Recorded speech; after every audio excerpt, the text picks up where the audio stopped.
ഔസുബില്ലാഹി മിനശ് ശൈത്വാനിർ റജീം ബിസ്മില്ലാഹിർ റഹ്മാനിർ റഹീം അസ്സലാമു അലൈക്കും വറഹ്മത്തുള്ളാഹി വബറകാതുഹു. രോഗീ സന്ദർശനവും അനുശോചനമറിയിക്കലും എന്ന വിഷയത്തിലാണ് ഇന്നത്തെ ദർസ്. വലനബ്ലുവന്നകും ബിശൈഇൻ മിനൽ ഖൗഫി വൽ ജൂഇ വനഖസിൻ മിനൽ അംവാലി വൽ അൻഫുസി വസ്സമറാത്ത് വബശ്ശിരിസ് സ്വാബിരീൻ അല്ലദീന ഇദാ അസാബത്തുഹും മുസീബത്തുൻ ഖാലൂ ഇന്നാ ലില്ലാഹി വ ഇന്നാ ഇലൈഹി റാജിഊൻ. സൂറത്തുൽ ബഖറ ആയത്ത് നമ്പർ 156-57. അല്ലാഹുമ്മ സ്വല്ലി അലാ മുഹമ്മദിൻ വഅലാ ആലി മുഹമ്മദ് കമാ സ്വല്ലൈത അലാ ഇബ്രാഹീമ വഅലാ ആലി ഇബ്രാഹീമ ഇന്നക ഹമീദും മജീദ്. അല്ലാഹുമ്മ ബാരിക് അലാ മുഹമ്മദിൻ വഅലാ ആലി മുഹമ്മദിൻ കമാ ബാറക്ത അലാ ഇബ്രാഹീമ വഅലാ ആലി ഇബ്രാഹീമ ഇന്നക ഹമീദും മജീദ്. അല്ലാഹു തആല പരിശുദ്ധ ഖുർആനിൽ പറയുന്നു, അല്പസ്വല്പം വിശപ്പ് കൊണ്ടും ഭയം കൊണ്ടും ജീവൻ്റെയും സമ്പത്തിൻ്റെയും ഒക്കെ നഷ്ടം കൊണ്ടും അവൻ നിങ്ങളെ പരീക്ഷിക്കുന്നതാണ്.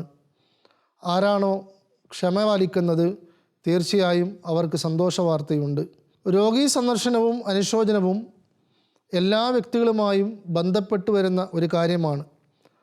പലപ്പോഴും മനുഷ്യൻ തൻ്റെ ജീവിത കാലഘട്ടത്തിൽ അവൻ്റെ തന്നെ അശ്രദ്ധ കാരണമോ അല്ലെങ്കിൽ മറ്റെന്തെങ്കിലും തെറ്റുകൾ കാരണമോ പലപ്പോഴും രോഗിയാവുകയും പല രീതിയിലുള്ള പ്രയാസങ്ങളും ബുദ്ധിമുട്ടുകളും അവന് സഹിക്കാൻ ഇടയാകേണ്ടി വരികയും ചെയ്യുന്നുണ്ട്. പ്രിയങ്കരനായ നബി തിരുമേനി സല്ലല്ലാഹു അലൈഹി വസല്ലം ഓരോ മനുഷ്യൻ്റെയും ധാർമ്മികവും ആത്മീയവുമായ ഇസ്ലാഹിന് വേണ്ടി, അതിൽ മുന്നേറ്റത്തിന് വേണ്ടി ഒരു പരിപൂർണമായ ദീനിനെ നമുക്ക് സമർപ്പിച്ചിരിക്കുന്നു. സമാനമായ നിലയിൽ തന്നെ ഒരു മനുഷ്യൻ്റെ ശാരീരികവും ഭൗതികവുമായ അവസ്ഥകൾക്കും അനുഗുണമായ നിലയിൽ നബി തിരുമേനി സല്ലല്ലാഹു അലൈഹി വസല്ലം നമുക്ക് ധാരാളം അധ്യാപനങ്ങൾ നൽകുകയും നമുക്ക് മാർഗദർശനം നൽകുകയും ചെയ്തിട്ടുണ്ട്. അതിൽ രോഗീ സന്ദർശനത്തെ സംബന്ധിച്ച് നബി തിരുമേനി സല്ലല്ലാഹു അലൈഹി വസല്ലം നമുക്ക് നൽകിയിരിക്കുന്ന ഒരു മനോഹരമായ അധ്യാപനം ഇപ്രകാരമാണ്.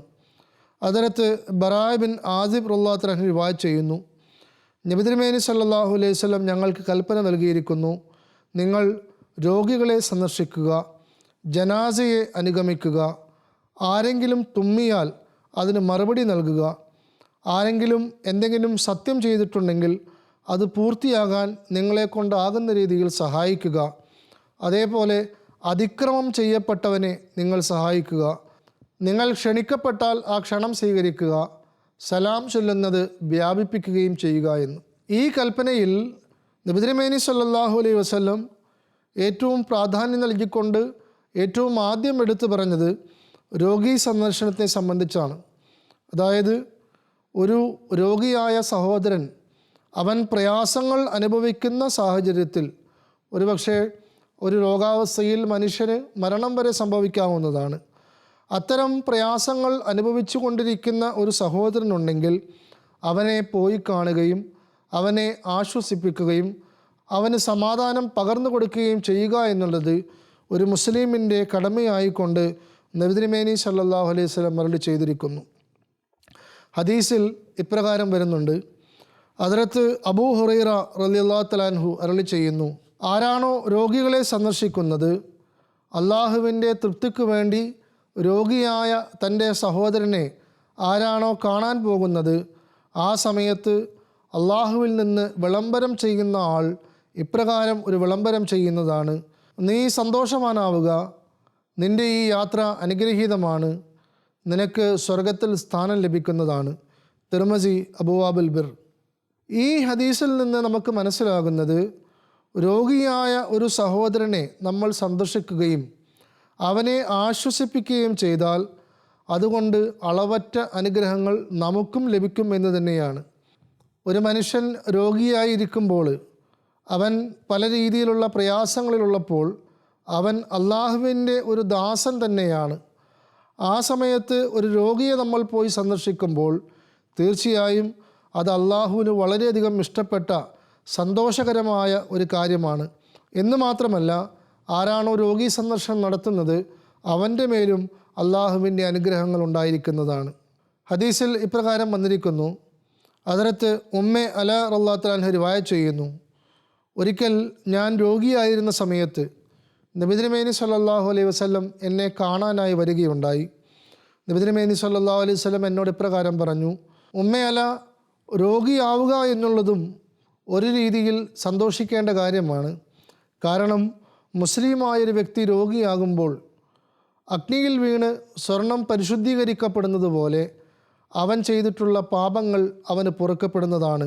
അബൂ ദാവൂദ് കിതാബുൽ ജനായിസ്. അതിനകത്ത് ആയിഷ റളിയല്ലാഹു അൻഹ റിവായത്ത് ചെയ്യുന്നു, നബി തിരുമേനി സല്ലല്ലാഹു അലൈഹി വസല്ലം തൻ്റെ ഏതെങ്കിലും ബന്ധുവിൻ്റെ രോഗീ സന്ദർശനത്തിനായി പോകുമ്പോൾ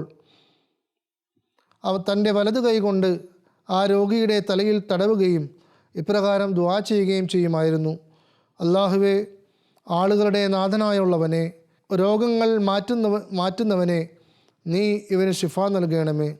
നീ തന്നെയാണ് ഏറ്റവും നല്ല രീതിയിൽ ശിഫ നൽകുന്നവൻ. നീയല്ലാതെ ശിഫ നൽകുന്നവനായിക്കൊണ്ട് മറ്റാരും തന്നെയില്ല.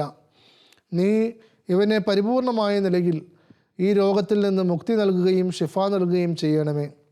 ഈ പ്രയോജനകരവും സമ്പൂർണവുമായ ദുആയിൽ നിന്ന് നമുക്ക് ലഭിക്കുന്ന പാഠം, രോഗിയെ സന്ദർശിക്കാനായി പോകുമ്പോൾ നമ്മൾ അള്ളാഹുവിനോട് ദുആ ചെയ്യുകയും ആ രോഗിയുടെ രോഗം മാറി അവന് പൂർണ്ണമായി ശിഫ ലഭിക്കുന്നതിന് വേണ്ടി അള്ളാഹുവിനോട് പ്രാർത്ഥിക്കുകയും ചെയ്യണമെന്നതാണ്. നമ്മൾ ഒരു രോഗിയെ കാണുമ്പോൾ ആ രോഗി അനുഭവിക്കുന്ന പ്രയാസങ്ങൾ മനസ്സിലാക്കിക്കൊണ്ട് അവൻ്റെ ശിഫാക്ക് വേണ്ടി പൂർണ്ണമായ നിലയിൽ ആ രോഗമുക്തി ലഭിക്കുന്നതിന് വേണ്ടി നമ്മൾ ദുആ ചെയ്യുമ്പോൾ രോഗിക്കും അതിലൂടെ ആശ്വാസം ലഭിക്കുന്നതാണ്. ഇനി അനുശോചനം അറിയിക്കുന്ന വിഷയത്തിലേക്ക് വരാം. നമ്മൾ ഒരു രോഗിയെ സന്ദർശിക്കുമ്പോൾ രണ്ട് സാധ്യതകളുണ്ട്. ഒന്നുകിൽ ആ രോഗി ആ രോഗത്തിൽ നിന്ന് മുക്തി ലഭിച്ച് അവന് പൂർണ്ണമായ ശിഫ ലഭിക്കുന്നു. ചിലപ്പോൾ രോഗി ആ രോഗാവസ്ഥയിൽ തന്നെ മരണപ്പെട്ടു പോകാനും ഇടയുണ്ട്. ഇതിൽ പൊതുവായിട്ടുള്ള ഒരു വ്യത്യാസം എന്നുള്ളത്, രോഗീ സന്ദർശനത്തിനായി പോകുമ്പോൾ നമ്മൾ രോഗിയെ ആശ്വസിപ്പിക്കുന്നു. എന്നാൽ ഒരാൾ മരണമടഞ്ഞ ശേഷമാണ് നമ്മൾ ആ വീട്ടിൽ പോകുന്നതെങ്കിൽ അവിടെ ആ മരണമടഞ്ഞ ആളുകളുടെ ബന്ധുക്കളെയും കുടുംബാംഗങ്ങളെയും ഒക്കെയാണ് നമ്മൾ ആശ്വസിപ്പിക്കുന്നത്. ഒരു വ്യക്തി മരണമടഞ്ഞു കഴിയുമ്പോൾ അയാളുടെ ബന്ധുമിത്രാദികൾക്ക് വളരെയധികം പ്രയാസങ്ങളുണ്ടാകുന്നു. ആ സമയത്ത് അവരെ പോയി കണ്ട് അവർക്ക് ആശ്വാസം നൽകുക എന്നുള്ളത്, അവരോട് നല്ല വാക്കുകൾ പറഞ്ഞ് അവരെ ആശ്വസിപ്പിക്കുക എന്നുള്ളതും നബി തിരുമേനി സല്ലല്ലാഹു അലൈഹി വസല്ലം നമ്മെ പഠിപ്പിച്ചിട്ടുണ്ട്. അതിനകത്ത് അബൂ മൂസ അശ്അരി റളിയല്ലാഹു അൻഹു റിവായത്ത് ചെയ്യുന്നു, നബി തിരുമേനി സല്ലല്ലാഹു അലൈഹി വസല്ലം ഇപ്രകാരം അരുളി ചെയ്യുകയുണ്ടായി, അല്ലാഹു തആല തൻ്റെ ഏതെങ്കിലും ദാസൻ്റെ കുട്ടികളെ മരിപ്പിക്കുമ്പോൾ അല്ലാഹു മലക്കുകളോട് ചോദിക്കുന്നു, നിങ്ങൾ ഇന്ന കുട്ടിയുടെ റൂഹിനെ പിടിച്ചെടുത്തുവോ എന്ന്. അപ്പോൾ മലക്കുകൾ മറുപടി പറയും, അതേ അല്ലാഹുവേ, ഞങ്ങൾ ആ കുട്ടിക്ക് മരണം നൽകിയിരിക്കുന്നു എന്ന്. അപ്പോൾ അല്ലാഹു മലക്കുകളോട് ചോദിക്കും, ആ സമയത്ത് അയാൾ ഏത് രീതിയിലാണ് പ്രതികരിച്ചത് എന്ന്. അപ്പോൾ മലക്കുകൾ പറയും, അയാൾ നിന്നെ സ്തുതിക്കുകയുണ്ടായി, ഇന്നാ ലില്ലാഹി വ ഇന്നാ ഇലൈഹി റാജിഊൻ എന്ന് പറയുകയും ചെയ്തു. അപ്പോൾ അല്ലാഹു പറയും, എൻ്റെ ക്ഷമ പാലിക്കുന്ന നന്ദിയുള്ളവനായ ഈ ദാസന് വേണ്ടി നിങ്ങൾ സ്വർഗത്തിൽ ഒരു ഭവനം നിർമ്മിക്കുക എന്ന്. തിർമിസി കിതാബുൽ ജനായിസ്. അതിനകത്ത് അബൂ ഹുറൈറ റളിയല്ലാഹു തആല അൻഹു റിവായത്ത് ചെയ്യുന്നു, നബി തിരുമേനി സല്ലല്ലാഹു അലൈഹി വസല്ലം ഇപ്രകാരം അരുൾ ചെയ്യുകയുണ്ടായി, രണ്ട് കാരണത്താൽ ആളുകൾ കുഫ്റിൽ അകപ്പെട്ടു പോകുന്നു. ഒന്ന്, കുടുംബമഹിമയെയും അതിനെ ചൊല്ലി അഹങ്കരിക്കുന്നതും. രണ്ട്, ഒരാൾ മരിച്ചു കഴിഞ്ഞാൽ ആ മയ്യത്തിനെ ഓർത്ത് വിലപിക്കുന്നതും കാരണത്താലാണ്. അതിനകത്ത് അബൂ ഹുറൈറ റളിയല്ലാഹു അൻഹു റിവായത്ത് ചെയ്യുന്നു, നബി തിരുമേനി സല്ലല്ലാഹു അലൈഹി വസല്ലം ഇപ്രകാരം അരുളി ചെയ്യുകയുണ്ടായി, ഒരാൾ മരണപ്പെട്ടു കഴിഞ്ഞാൽ ആ മയ്യത്തിനെ അനുഗമിക്കുകയും ആ മയ്യത്ത് മറവാടുകയും ചെയ്യുന്നതുവരെ ആ മയ്യത്തിൻ്റെ കൂടെ നിൽക്കുകയാണെങ്കിൽ അവർക്ക് 2 ഖീറാത്ത് പർവ്വതത്തിന് തുല്യമായ അജ്ർ ലഭിക്കുന്നതാണ്. ഓരോ ഖീറാത്തും ഓത് പർവ്വതത്തോളം വലിപ്പമുണ്ടായിരിക്കുന്നതാണ്. ഇനി ആരെങ്കിലും ഒരാൾ മറവാടുന്നതിന് മുൻപ് മടങ്ങി വരികയാണെങ്കിൽ അവർക്ക് 1 ഖീറാത്ത് പ്രതിഫലമായിരിക്കും ലഭിക്കുക. ബുഖാരി കിതാബുൽ ഈമാൻ. അതിനകത്ത് ജാബിർ റളിയല്ലാഹു അൻഹു റിവായത്ത് ചെയ്യുന്നു, നബി തിരുമേനി സല്ലല്ലാഹു അലൈഹി വസല്ലം ഞങ്ങളുടെ കൂടെ ഉണ്ടായിരുന്നു. ഞങ്ങളുടെ അരികിലൂടെ ഒരു ജനാസ ആ സമയത്ത് കൊണ്ടുവരപ്പെട്ടു. അത് കണ്ടുകൊണ്ട് ഞങ്ങൾ എഴുന്നേറ്റ് നിൽക്കുകയും മയ്യത്തിന് ചുമല് നൽകാനായി പോവുകയും ചെയ്തു.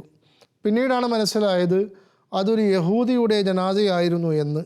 ആ സമയത്ത് നബി തിരുമേനി സല്ലല്ലാഹു അലൈഹി വസല്ലം ഇപ്രകാരം അരുളി ചെയ്യുകയുണ്ടായി, മരണമെന്നത് വേദനാജനകമായ ഒരു സംഭവമാണ്.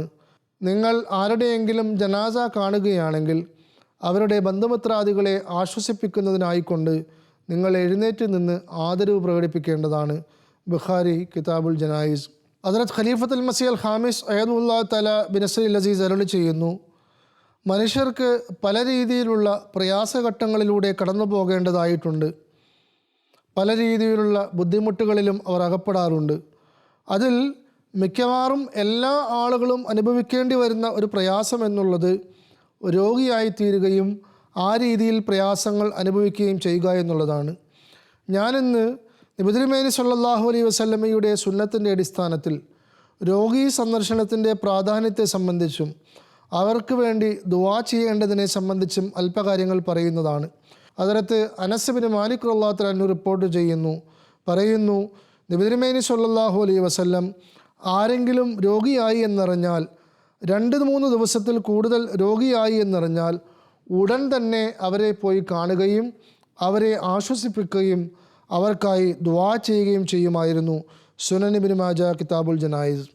അദ്ദേഹം ഈ രീതിയിൽ സ്നേഹത്തോടെ രോഗികളെ സന്ദർശിക്കുകയും അവർക്ക് വേണ്ടി ദുആ ചെയ്യുകയും ചെയ്യുമ്പോൾ അവരുടെ പകുതി രോഗവും അപ്പോൾ തന്നെ അപ്രത്യക്ഷമാകുമായിരുന്നു. ഇതായിരുന്നു നബി തിരുമേനി സല്ലല്ലാഹു അലൈഹി വസല്ലമയുടെ രോഗികളോടുള്ള പെരുമാറ്റം. ഈ മാതൃക തന്നെയാണ് നാമും പിന്തുടരേണ്ടത്. ഖുത്ബാത്തെ മസ്റൂർ. അല്ലാഹു തആല നബി തിരുമേനി സല്ലല്ലാഹു അലൈഹി വസല്ലമയുടെ സുന്നത്തിനെ പിൻപറ്റിക്കൊണ്ട് രോഗികളെ സന്ദർശിക്കാനും അവർക്ക് ആശ്വാസം പകർന്നു നൽകാനും, സമാനമായ നിലയിൽ ആരെങ്കിലും മരണപ്പെട്ടു കഴിഞ്ഞാൽ അവരുടെ ബന്ധുമിത്രാദികളെ സന്ദർശിക്കുകയും അവർക്ക് ആശ്വാസം പകരുകയും ജനാസയിൽ പങ്കെടുക്കുകയും ആ നിലയിൽ നബി തിരുമേനി സല്ലല്ലാഹു അലൈഹി വസല്ലമയുടെ സുന്നത്തിനെ പൂർണ്ണമായ നിലയിൽ നാം ഓരോരുത്തരും തന്നെ അനുധാവനം ചെയ്യുന്നവരുമായി തീരേണ്ടതാണ്. അല്ലാഹു തആല നമുക്ക് അതിന് തൗഫീഖ് നൽകി അനുഗ്രഹിക്കുമാറാകട്ടെ. ആമീൻ. അസ്സലാമു അലൈക്കും വറഹ്മത്തുള്ളാഹി വബറകാതുഹു.